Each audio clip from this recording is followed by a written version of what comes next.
The Uber glides to a stop outside Le Bernardin, and Dr. Amara Williams takes a steadying breath before stepping onto the sidewalk. The restaurant's understated elegance looms before her, floor-to-ceiling windows revealing glimpses of crystal and candlelight within. At 35, she's built an empire from lines of code and quantum theory. But tonight feels different. Tonight, everything changes. Her heels click against the polished marble as she enters, the maitre d' greeting her with practiced warmth. "Dr. Williams, welcome. Your table will be ready shortly. May I offer you a seat at the bar?" The bar area pulses with quiet sophistication. Mahogany surfaces gleaming under soft lighting, the gentle clink of glasses mixing with hushed conversations. Amara settles onto a leather stool, her tailored navy blazer a careful choice for this moment. Professional but not intimidating. Successful but approachable. She's learned to navigate these spaces where her presence alone can shift the room's energy. "Sancerre, please," she tells the bartender, her voice steady despite the electricity coursing through her veins. The wine arrives in a perfect glass, pale gold catching the light. She takes a measured sip, letting the crisp acidity ground her as her mind cycles through the contract details one final time. $800 million. The number still feels surreal, even after months of negotiations. Whitmore Industries needs her quantum computing technology to stay competitive in the next decade, and she needs their manufacturing infrastructure to scale globally. Her phone buzzes, a text from her CTO Marcus. "You've got this, boss. Remember who you are." She smiles, fingers tracing the rim of her wine glass. Who she is? The daughter of a Detroit auto worker who coded her first program at age 12. The MIT graduate who turned down six-figure offers to build something revolutionary. The CEO who's about to close the largest tech acquisition of the year. The restaurant hums around her, servers moving like dancers, the soft murmur of power lunches and anniversary dinners. She checks her watch. 7:28 p.m. 2 minutes until the Whitmores arrive. 2 minutes until her company's future crystallizes into something magnificent and unstoppable. Amara straightens her shoulders, feeling the weight of possibility settling around her like armor. Tonight, she'll shake hands with generational wealth and walk away as an equal. Tonight, everything she's built finally gets the recognition it deserves. The maitre d' approaches with a subtle nod. "Dr. Williams, your party has arrived." Amara rises from the bar as three figures sweep through Le Bernardin's entrance like they own not just the restaurant, but the entire block. Charles Whitmore III leads the procession, silver-haired, imposing in his bespoke navy suit that probably costs more than most people's cars. His wife Victoria glides beside him, blonde hair pulled into a chignon so perfect it could grace a magazine cover, her cream-colored dress whispering against her legs with each calculated step. Behind them, their son Preston follows with the lazy confidence of someone who's never had to earn anything, his designer jeans and blazer combination screaming casual wealth. The maitre d' practically genuflects as he guides them through the dining room. Other patrons' conversations pause mid-sentence, heads turning to track their movement. This is what generational wealth looks like in motion, the kind of presence that bends rooms to its will without effort. Amara extends her hand as they approach the table, her smile professional and warm. "Mr. Whitmore, Mrs. Whitmore, Preston. Thank you for making time tonight." Charles's handshake is firm but brief, his pale blue eyes scanning her face with the detached assessment of someone evaluating livestock. "Dr. Williams, I trust you found the restaurant acceptable?" The word acceptable hangs in the air like a small insult wrapped in politeness. Amara's smile doesn't waver. "It's beautiful. I can see why you chose it." Victoria settles into her chair with practiced grace, her gaze sweeping the dining room before landing on Amara with cool appraisal. "We've been coming here for 15 years. Charles proposed at that very table." She gestures toward a corner booth. Of course, the atmosphere was quite different then. More intimate. The comment slides between them like a blade wrapped in silk. Amara catches the implication. The restaurant was better when it was whiter, more exclusive, before people like her started dining here. She takes a sip of wine, using the moment to steady herself. Preston finally looks up from his phone, offering a limp handshake. Cool company name. Neural sync. Very urban. Thank you, Amara replies, though the word urban in his mouth sounds like code for something else entirely. Charles spreads the contract documents across the white tablecloth like he's claiming territory. I've reviewed the terms again. The technology is impressive, I'll grant you that. Though I have to ask, did you develop this entirely in-house? The question carries weight beyond its words. Amara's jaw tightens almost imperceptibly. Every algorithm, every breakthrough.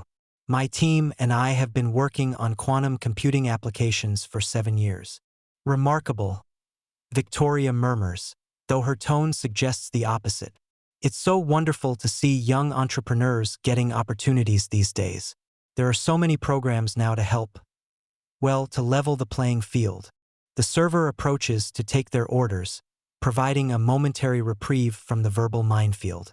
Amara orders the tasting menu, her voice steady despite the growing tension coiling in her chest. She's navigated rooms like this before, but something about the Whitmores feels different. More calculated, more deliberately cruel. As the server retreats, Charles leans back in his chair, studying Amara with renewed interest.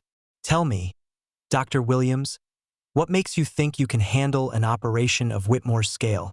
The question isn't about her qualifications. It's about whether she belongs at this table at all. The first course arrives, delicate scallops arranged like pearls on porcelain, but the beauty of the presentation feels obscene against the ugliness brewing at the table. Amara cuts into her food with surgical precision, each movement deliberate as she fights to maintain composure while the Whitmores sharpen their knives. Victoria dabs her lips with her napkin, the gesture refined and predatory.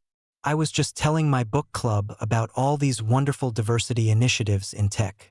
So inspiring to see companies really embracing inclusion. She pauses, letting the word hang like a noose. Tell me, Amara. May I call you Amara? Did you benefit from any of those programs when you were starting out? The question slices through the air with practiced cruelty. Amara's fork hovers over her plate, her mind racing through the implications. Every achievement reduced to charity. Every breakthrough dismissed as a handout. She's heard this song before, but never at an $800 million dinner table. I founded Neural Sync with my own savings and a small angel investment, Amara replies, her voice steady despite the fire building in her chest. No programs. Just 7 years of 18-hour days and a revolutionary algorithm. Charles chuckles, the sound like ice cracking. Of course, though I have to wonder, and please don't take this the wrong way, whether someone with your background truly understands the complexities of running a Fortune 500 operation. The word background drips with coded meaning. Not her MIT doctorate, not her track record of innovation. Her blackness, wrapped in corporate speak and delivered with a smile that never reaches his eyes. Preston finally engages, looking up from his phone with the lazy malice of inherited privilege. I mean, no offense, but aren't most of these tech startups just diversity plays anyway? Like, investors throw money at anything that looks good for their ESG scores. Each word is a calculated blow, designed to diminish and demean while maintaining the veneer of polite conversation. Amara's hands begin to tremble almost imperceptibly as she grips her wine glass, the crystal stem growing warm under her fingers. The restaurant's ambient lighting suddenly feels harsh, exposing her in this moment of professional humiliation. Other diners continue their conversations, oblivious to the psychological warfare unfolding at table 12. The soft jazz playing overhead becomes a soundtrack to her degradation. You know, Victoria continues, her voice honey-sweet with poison. Charles and I were just saying how this restaurant has changed so much over the years. The clientele is so different now. Sometimes I wonder if we might be more comfortable somewhere with a more traditional atmosphere. The implication lands like a physical blow. You don't belong here. You don't belong anywhere we are. Amara sets down her wine glass with deliberate care, her professional mask beginning to crack like ice under pressure. The contract documents sit between them on the white tablecloth, suddenly feeling less like an opportunity and more like a trap. Charles leans forward, his smile predatory. But enough about that. Let's talk about your exit strategy, Dr. Williams. Surely someone like you has thought about when it might be time to step aside. The main course arrives in a symphony of silver and steam, but the tension at the table has reached a fever pitch that makes the elegant presentation feel like a mockery. Amara's voice remains measured as she responds to Charles's latest veiled insult about her leadership style. But something fundamental has shifted in the air between them. I think there's been a misunderstanding about my qualifications, Amara says, her tone professional but with an edge that wasn't there before. Perhaps we should focus on the technology and its applications rather than… Rather than what? Victoria interrupts, her voice rising just enough to carry to neighboring tables. Rather than discussing whether you're actually capable of handling this responsibility? The words hang in the air like a slap. Amara feels her composure fracturing, years of navigating corporate racism suddenly crystallizing into this moment of pure, undiluted hostility. Victoria's chair scrapes against the floor as she turns toward the dining room, her voice projecting with theatrical precision. Excuse me, excuse me. She waves her manicured hand toward the maitre d', who hurries over with obvious concern. Madam, is everything all right? I'm feeling very uncomfortable, Victoria announces, her voice carrying across the hushed restaurant like a siren. This woman is being extremely aggressive and threatening. I don't feel safe sitting here. The accusation detonates like a bomb in the refined atmosphere. Conversations halt mid-sentence. Silverware pauses halfway to mouths. Every eye in the restaurant turns toward their table, and Amara feels the weight of their stares like physical pressure against her skin. I haven't raised my voice once, Amara says quietly, but her words are lost in Victoria's performance. She's been hostile from the moment we sat down. Victoria continues, her hand pressed dramatically to her chest. I think it would be best if that woman was moved to a different section. Somewhere more appropriate. The phrase "that woman" cuts through Amara like a blade. Not Dr. Williams, not even her first name, just "that woman," reducing her to an object, a problem to be relocated. Charles leans back in his chair, a satisfied smirk playing at the corners of his mouth. You know, Victoria might have a point. Perhaps Amara isn't quite the right fit for our family-oriented company culture after all. The maitre d' stands frozen, caught between appeasing wealthy patrons and basic human decency. Other diners whisper behind their hands, their faces a mixture of curiosity and discomfort. Preston raises his phone, the camera lens catching the restaurant's soft lighting. This is going to be epic content, he laughs, finger hovering over the record button. Wait until my followers see this. Diversity hire has meltdown at fancy restaurant. The final humiliation crashes over Amara like a wave.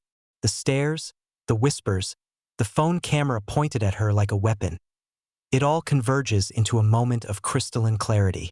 Her chair scrapes violently against the marble floor as she stands, her entire body trembling with a rage so pure it threatens to consume her. The restaurant falls into complete silence, every breath held, every eye fixed on the black woman standing at table 12, shaking with fury and heartbreak. The silence stretches like a taut wire, every second an eternity under the collective gaze of Le Bernardin's patrons. Amara's hands move with mechanical precision as she gathers her purse, her phone, the leather portfolio containing 7 years of her life's work. Each movement feels amplified, echoing through the hushed dining room like gunshots. Her fingers brush against the contract documents still spread across the white tablecloth. $800 million reduced to meaningless paper by 3 people's casual cruelty. The numbers that once represented validation now feel like a price tag on her dignity. The maitre d' approaches with hesitant steps, his face a mask of professional concern tinged with genuine distress. Dr. Williams, please. It's fine. Amara cuts him off, her voice barely above a whisper but carrying the weight of finality. Thank you for your hospitality. The lie tastes bitter on her tongue, but she won't give the Whitmores the satisfaction of seeing her break completely. Not here. Not in front of these witnesses who will turn this moment into dinner party gossip for months to come. She straightens her blazer with deliberate care, each gesture a small act of defiance against the humiliation threatening to drown her. The restaurant's crystal chandeliers cast fractured light across her face as she turns toward the exit, her heels clicking against the marble floor in a rhythm that sounds like a funeral march.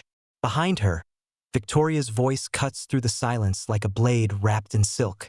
"I told Charles we shouldn't do business with these people." The words carry perfectly across the dining room, designed for maximum impact. "They're just not our kind." The phrase "these people" lands like a physical blow between Amara's shoulder blades. Not entrepreneurs, not innovators, not brilliant minds who've revolutionized quantum computing. Just these people. A dismissal that reduces her entire existence to the color of her skin. Other diners avert their eyes as she passes, their discomfort palpable but useless. They'll go home tonight and tell their spouses about the incident at Le Bernardin, shaking their heads at the Whitmore's behavior while doing absolutely nothing to challenge it. The restaurant's heavy glass doors swing open, releasing her into the brutal honesty of the New York night. The cold air hits her face like a slap, and suddenly the tears she's been holding back for the past hour flow freely down her cheeks. She stands on the sidewalk, her breath forming small clouds in the frigid air, watching through the windows as the Whitmores resume their dinner as if nothing happened. Victoria laughs at something Charles says, her head thrown back in theatrical delight.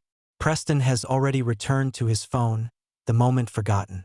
Amara pulls out her device with trembling fingers, scrolling to her email where the unsigned contract waits in her drafts folder. $800 million. The biggest deal of her career. Her finger hovers over the delete button as tears blur her vision. The elevator rises silently to the 42nd floor, carrying Amara back to the sanctuary of her penthouse office. The city sprawls below through floor-to-ceiling windows, a constellation of lights that usually fills her with pride and possibility. Tonight, it feels cold and distant, like looking at someone else's life through glass. She kicks off her heels and pads barefoot across the polished concrete floor to her desk, where 3 monitors await like faithful sentinels. The tears have dried, leaving behind something harder and more dangerous: clarity. The Whitmores think they've dismissed her, but they've made a critical error. They've underestimated exactly who they're dealing with. Her fingers fly across the keyboard with surgical precision, pulling up databases, financial records, public filings. Whitmore Industries' corporate structure unfolds before her like a map of vulnerabilities. Government contracts worth $2.3 billion. Defense Department partnerships that require strict diversity compliance. A manufacturing empire built on relationships that could crumble with the right pressure. The office door chimes softly as Marcus enters, his usually cheerful demeanor replaced by concern. At 28, her chief of staff has witnessed enough corporate racism to recognize the shell-shocked look in her eyes. "I saw your location ping from the restaurant," he says quietly, setting down 2 cups of coffee. "How bad was it?" "They called me these people, Marcus." The words come out flat, emotionless, in front of the entire restaurant. Victoria Whitmore actually told the maitre d'. She felt unsafe because I was being aggressive. Marcus's jaw tightens, his hands clenching into fists. The aggressive black woman trope. Classic. "Help me dig," Amara says, gesturing to the screens. "I want to know everything about this family. Every skeleton, every lawsuit, every dirty secret they think money has buried." They work in focused silence, 2 brilliant minds dissecting the Whitmore empire with methodical precision. The picture that emerges is uglier than either expected. Discrimination lawsuits settled quietly for millions. A pattern of promoting only white executives despite diverse hiring initiatives. Charles's donations to organizations with ties to white supremacist groups, carefully laundered through charitable foundations.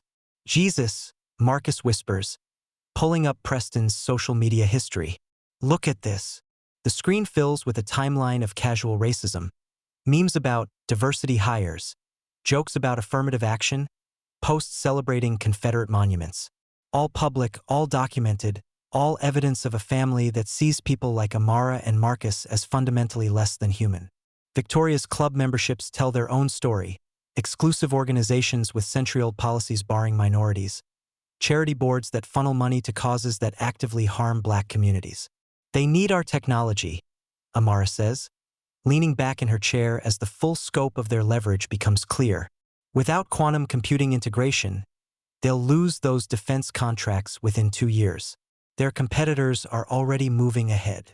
Marcus looks up from his screen, understanding dawning in his eyes. They don't just want this deal. They're desperate for it. Amara stares at the city lights, feeling power shift like tectonic plates beneath her feet. Then it's time they learned what desperation really feels like. The Neural Sync boardroom fills with the quiet tension of an emergency session called at dawn. Amara stands at the head of the polished conference table, her reflection multiplied in its surface like fractured possibilities. Outside the floor-to-ceiling windows, Manhattan awakens to another day of business as usual. But inside this room, everything is about to change. Dr. Sarah Chun enters first, her silver hair pulled back in a precise bun, concern etched in the lines around her eyes.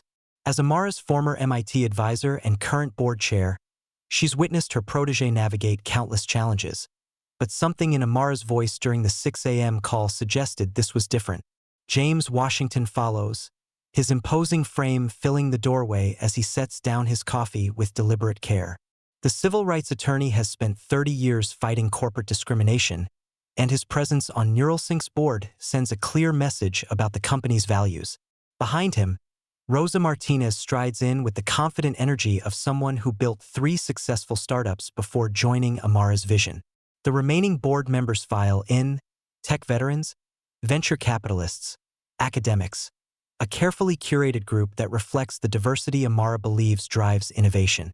They settle into their chairs with the expectant silence of people who know they're about to witness something significant. Thank you all for coming on such short notice. Amara begins, her voice steady despite the storm raging beneath her professional composure.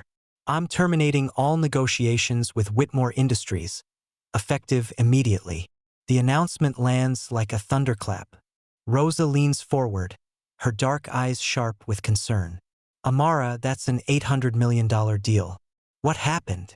Amara takes a breath, feeling the weight of the moment settle around her shoulders like armor. Last night, the Whitmore family made it clear that they don't see me as a CEO. They see me as a diversity hire who got lucky.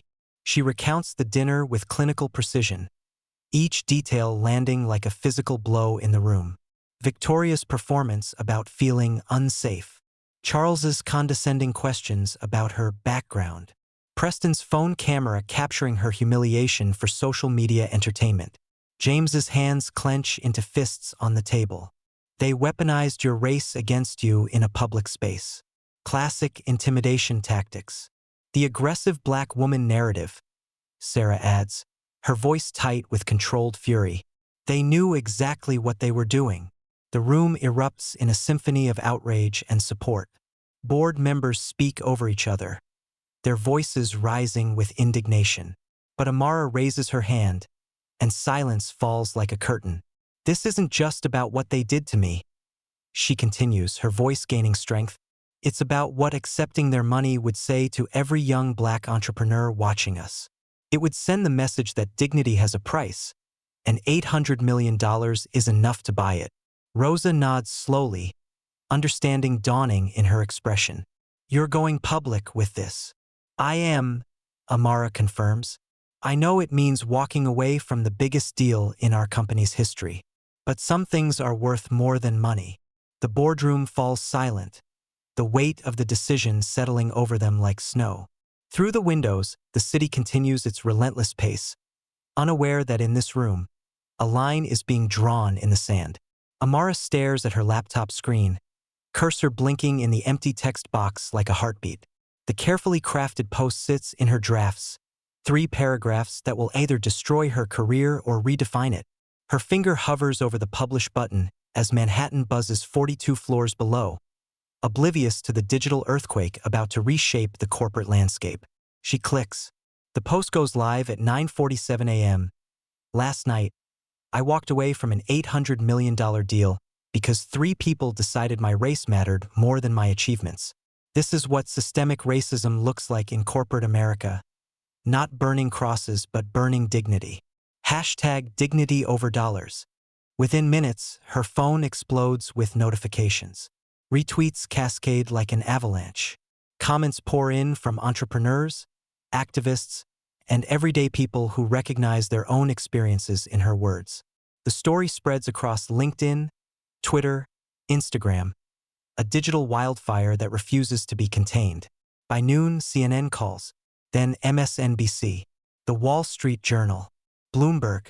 What started as a personal reckoning has become a national conversation about race, power, and the price of integrity in corporate America. The real explosion comes when Preston's video surfaces.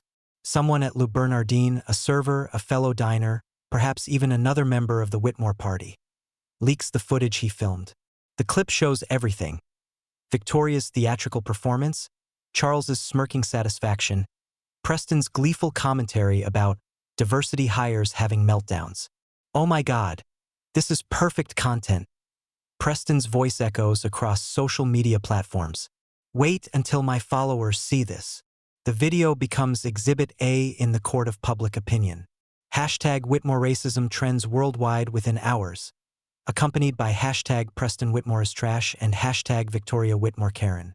The family's casual cruelty, captured in high definition, becomes impossible to deny or spin. Then the floodgates open. Former Whitmore Industries employees emerge from the shadows, sharing their own stories of discrimination. A black engineer describes being passed over for promotion 17 times.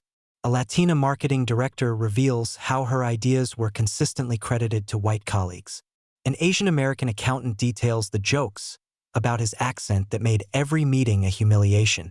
The stock market responds with brutal efficiency. Whitmore Industries' share price plummets 15% in a single day as investors flee. Government contracts worth billions come under review. The Pentagon announces an investigation into the company's diversity practices. Victoria's exclusive clubs face protesters outside their marble facades. Picket signs reading, "Racism isn't classy," and "Your privilege is showing," create a gauntlet of shame for members trying to enter. Charles finds himself on CNN that evening, his usual confidence replaced by stammering damage control. The Whitmore family has always valued diversity, he insists, sweat beading on his forehead under the studio lights. This was simply a misunderstanding blown out of proportion by social media. But the interviewer isn't buying it. "Mr. Whitmore, we have video evidence of your family's behavior. How do you explain your son filming Dr. Williams' humiliation for entertainment?" Charles's mouth opens and closes like a fish gasping for air, his empire crumbling in real time on national television. 3 months after the video that broke the internet, Amara stands in her office watching the sunrise paint Manhattan in shades of gold and possibility. The city looks different now, not because it's changed, but because she has. The woman who walked into Le Bernardin seeking validation has been replaced by someone who understands that true power comes from knowing your worth, not having others acknowledge it. Her phone buzzes with the morning's headlines. Whitmore Industries files for Chapter 11. The empire that seemed untouchable has crumbled with stunning speed, brought down not by market forces or technological disruption, but by the simple act of showing the world who they really were. Marcus enters with coffee and a tablet full of updates. The Pentagon officially terminated their contracts yesterday. That's the last of the government deals. The domino effect has been swift and merciless. Defense contracts worth $2.3 billion canceled. Corporate partnerships dissolved. Investors fleeing like rats from a sinking ship. Charles Whitmore III, the man who questioned whether Amara belonged at his table, announced his resignation as CEO last week, his voice breaking during the press conference. "What about Victoria?" Amara asks, though she already knows the answer. Complete social exile. The charity boards dropped her, the clubs revoked her memberships. She hasn't been seen in public since the Hamptons incident. The Hamptons incident, where protesters followed Victoria to her summer estate, chanting "racist Karen," until she fled through the back gate. The video of her stumbling across her own lawn in designer heels became another viral moment. cementing her transformation from society queen to social pariah. Preston's fall has been perhaps the most spectacular. His social media empire, built on privilege and casual cruelty, collapsed overnight. Sponsors fled, followers abandoned him, and the exhaustion that sent him to rehab was really a nervous breakdown triggered by death threats and public humiliation. But Amara's story has taken a different trajectory entirely. Her phone rings constantly with opportunities that dwarf the Whitmore deal. Tech giants, venture capital firms, government agencies, everyone wants to partner with the CEO who chose dignity over dollars. Google's offering $1.2 billion for a strategic partnership, Marcus reports, scrolling through the latest proposals. Microsoft wants to license our quantum algorithms for $800 million upfront plus royalties. And Tesla's interested in our autonomous vehicle applications. The irony isn't lost on her. By walking away from $800 million, she's positioned herself to earn twice that amount from companies that actually value what she's built. The market has spoken, and it's saying that integrity is profitable. Her assistant knocks and enters. Dr. Williams? The foundation's board meeting is in an hour. The Dignity Foundation, her response to the pain of that night at Le Bernardin. Using her newfound platform and resources, she's created an incubator for minority entrepreneurs, providing not just funding but mentorship, legal support, and the kind of network access that money can't buy. How many applications this week? Amara asks. 1,200. We're changing lives. Dr. Williams. Through her office windows, she can see protesters still gathered outside the Whitmore Industries building. Their signs reading, "Racism has consequences," and "Your empire built on hate." The building itself looks smaller somehow, diminished by the weight of its own toxicity. Amara's reflection stares back at her from the glass. A woman who learned that sometimes losing everything is the only way to gain what truly matters. The autumn evening wraps around Manhattan like velvet, and the same glass doors of Le Bernardin swing open to welcome a woman transformed. Amara Williams steps across the threshold where, exactly 1 year ago, she fled in tears and humiliation. Tonight, she enters as the CEO of a publicly traded company worth $3.2 billion, but more importantly, as someone who finally understands that true power comes from within. The maitre d' recognizes her immediately, his weathered face breaking into a smile that reaches his eyes, genuine warmth replacing the practiced politeness she remembers from that devastating night. Dr. Williams, what an extraordinary honor to have you back with us.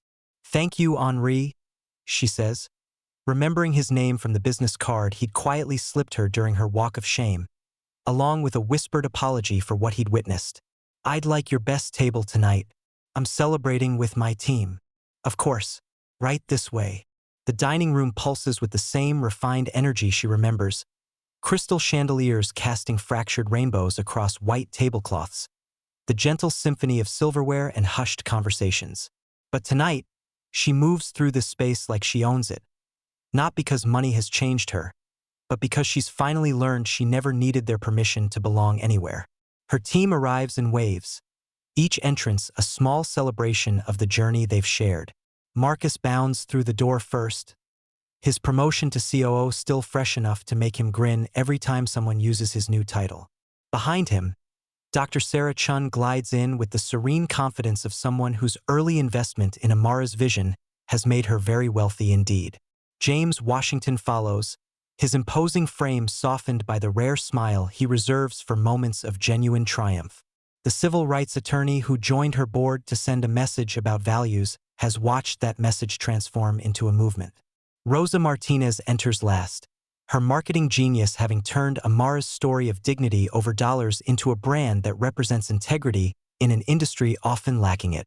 They're seated at the corner table, the very spot where Victoria Whitmore once pointed dismissively while complaining about the restaurant's changing clientele. The irony isn't lost on any of them. Tonight, that change feels less like invasion and more like evolution. A space that once excluded now celebrating the very diversity it once feared. I still can't believe we're back here, Marcus says, settling into his chair with barely contained excitement. Same restaurant, same table, completely different universe. The universe has indeed shifted. This morning, Amara rang the opening bell at the New York Stock Exchange, watching Neuralsync's stock price soar as investors clamored for shares in a company that proved principles and profits aren't mutually exclusive. The Dignity Foundation has funded 47 minority-owned startups. 3 major corporations have overhauled their diversity practices after facing #Whitmore racism-style social media campaigns. You know what strikes me most?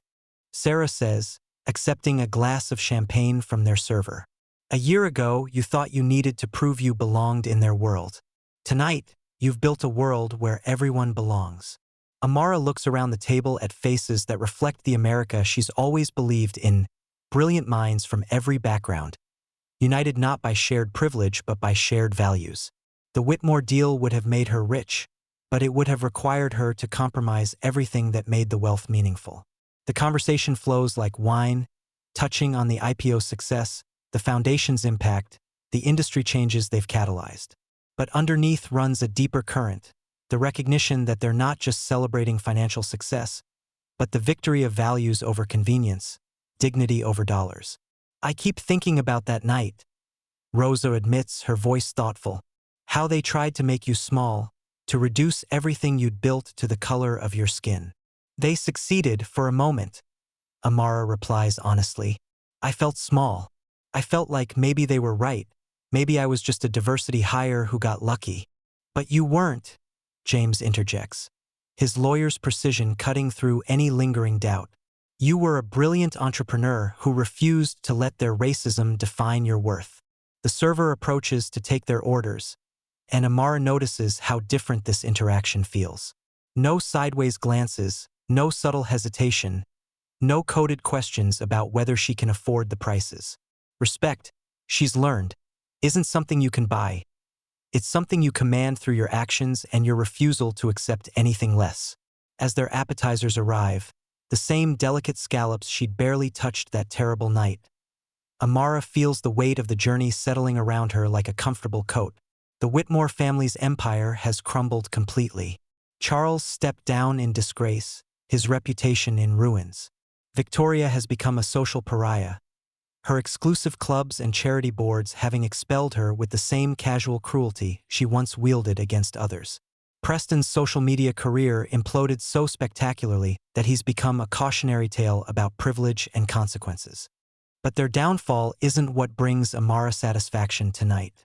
It's the knowledge that she chose the harder path, the one that required her to believe in herself when no one else would, to value her dignity over their dollars, to build something meaningful rather than simply profitable.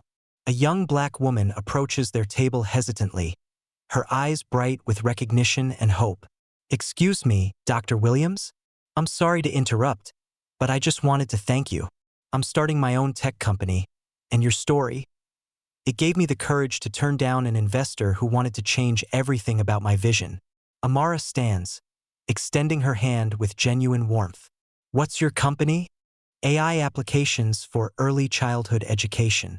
I want to make sure every kid, regardless of background, has access to personalized learning. That's beautiful work. Here's my card. Call my assistant tomorrow. The Dignity Foundation might be interested. The young woman's eyes fill with tears as she clutches the card like a lifeline. Thank you. You have no idea what this means. But Amara does know. She remembers being that young woman, hungry for validation, desperate for someone to believe in her vision. The difference is that now she can be the person she needed back then. As the woman walks away, Marcus shakes his head in amazement. You realize you just changed her life?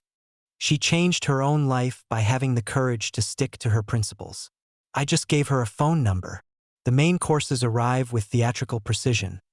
Plates that look like edible art, each element carefully composed. The same kitchen that fed her humiliation now nourishes her triumph. But the food tastes different when seasoned with self-respect.